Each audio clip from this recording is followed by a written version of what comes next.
नमस्कार दोस्तों, मैं आपका दोस्त हाजिर हूँ फिर एक नई और महत्वपूर्ण जानकारी के साथ। दोस्तों आज मैं आपको बहुत चमत्कारिक और दुर्लभ जड़ी बूटी की पहचान कराने जा रहा हूँ। दोस्तों इस दिव्य जड़ी बूटी को पहचान लीजिए। शायद ये दुर्लभ जड़ी बूटी आपके क्षेत्र में पाई जाती होगी। अगर आपके आसपास में है तो इसके गुणों को भी जान लीजिए और इसकी सही पहचान कर लीजिए। दोस्तों ये पथरी को तोड़ने की एक अति दुर्लभ जड़ी बूटी है। ये ज़्यादातर शुष्क और पहाड़ी प्रदेशों में विशेष रूप से उत्पन्न होती है।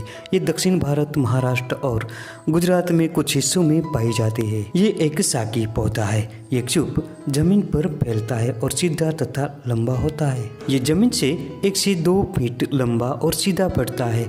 इस गोरख बूटी को देश के अलग अलग प्रांतों में अलग अलग नामों से जाना जाता है। दोस्तों देख लीजिए, इस प्रकार का इसका पौधा होता है। इसका हिंदी नाम गोरख गांजा और गोरख बूटी है। कोई इसे ठिकरी तोड़ भी कहते हैं। इसका संस्कृत नाम शतक भेदी, गोरख गांजा, भद्र और अस्म भेद है। इसे कोंकणी में तांडलो, गुजराती में गोरख गांजो, उड़िया में पाउंसिया, कन्नड़ में बिले, हिंदी शंपू और मराठी में कापुरी माधुरी कहते हैं। राजस्थानी में इसे भुई और मलयालम में चेरुला कहते हैं। गोरख बूटी का अंग्रेजी नाम पोलपाला और वैज्ञानिक नाम एरवा एनेटा है।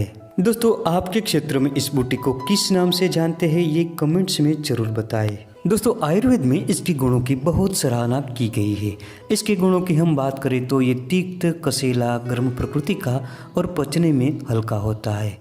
ये तीक्ष्ण होने से कफवात शामक होता है। ये मूत्र होने से पेशाब संबंधी सारी समस्याओं को दूर करता है। ये पत्थर के टुकड़े टुकड़े करके पेशाब के रास्ते बाहर कर देता है। दोस्तों ये जड़ी बूटी बहुत सारे रोगों में उपयोग में ली जाती है। सदियों से इसका उपयोग पथरी को निकालने के लिए भी किया जाता है।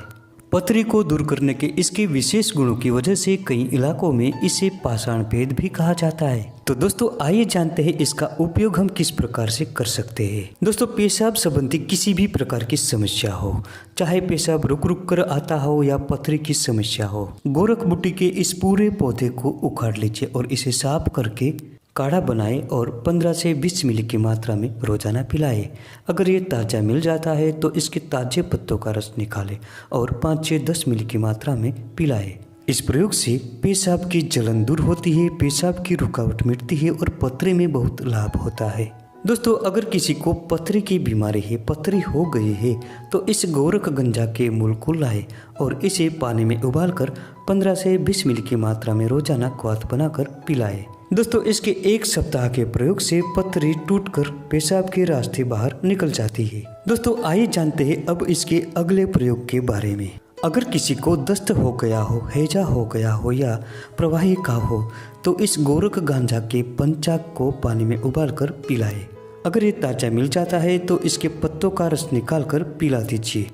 इसको 2 से 3 बार पीने से दस्त मिट जाता है। दोस्तों किसी भी प्रकार के ज्वर में भी ये पौधा बहुत काम करता है। सामान्य ज्वर हो या किसी भी प्रकार का बुखार, इस गोरख गंजा के पूरे पंचाक को उखाड़ कर लाए और साफ करके इसको पानी में उबालकर लगभग 15 से 20 मिली की मात्रा में दिन में 2 से 3 बार पिला दे। इससे सभी प्रकार के बुखार में जल्दी ही फायदा होता है। अगर किसी को कामला रोग हो गया हो तो गोरख गंजा के मूल का कल्क बनाकर दही के साथ मिलाकर रोजाना पिलाए। 10 से 12 दिनों के इसके प्रयोग से कामला रोग में बहुत फायदा मिलता है। दोस्तों ये पौधा त्वचा रोगों में भी अधिक फायदेमंद होता है। इसके पत्तों में एंटीबैक्टीरियल गुण पाए जाते हैं।